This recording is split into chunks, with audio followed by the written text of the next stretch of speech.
Hey everyone, thanks for joining us for this deep dive. Today we're tackling something that might really make you rethink the whole idea of profanity. Seriously, try to clear your mind of what usually comes up when you hear bad words, just for a moment. Because we're diving into this, well, it's a really unique space, Arreqqana profanity, especially within their spirituality and their culture.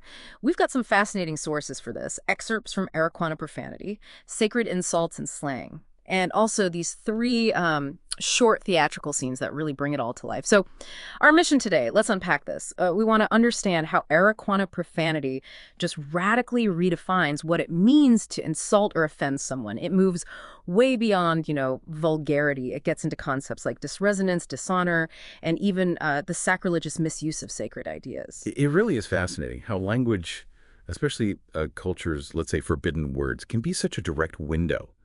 A window straight into their core values. And this Arrequana material, it definitely gives us a rare glimpse, doesn't it? It absolutely does. And, it makes me think about how often we might miss that in our own languages. So to really get the Arrequana view, we first have to sort of reset our own default settings about what makes a word bad. Because like we said, their profanity isn't really about graphic stuff or, bodily functions like in many modern Earth languages. Not at all. Instead, it hits directly at things like disresonance, dishonor, or messing with sacred concepts in a sacrilegious way. That difference is really the key aha moment here, I think. That's a huge distinction, absolutely. But it does raise a question for me. If their curses aren't about that kind of vulgarity, what does that tell us about what they actually hold sacred? And, how do they express intense emotions like anger or frustration, if not through those channels we're familiar with? Do these disresonant expressions carry that weight too? That's a really sharp point.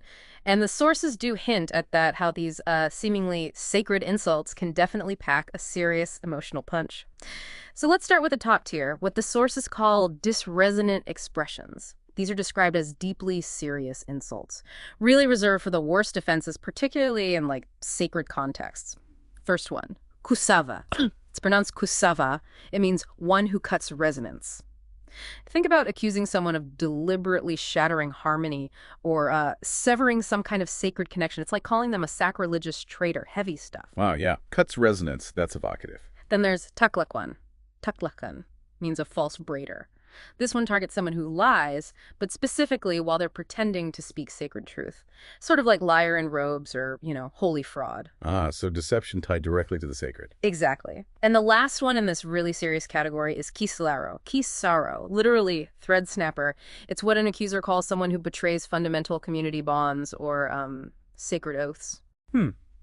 Looking at these together. Kusava, Taklakwan,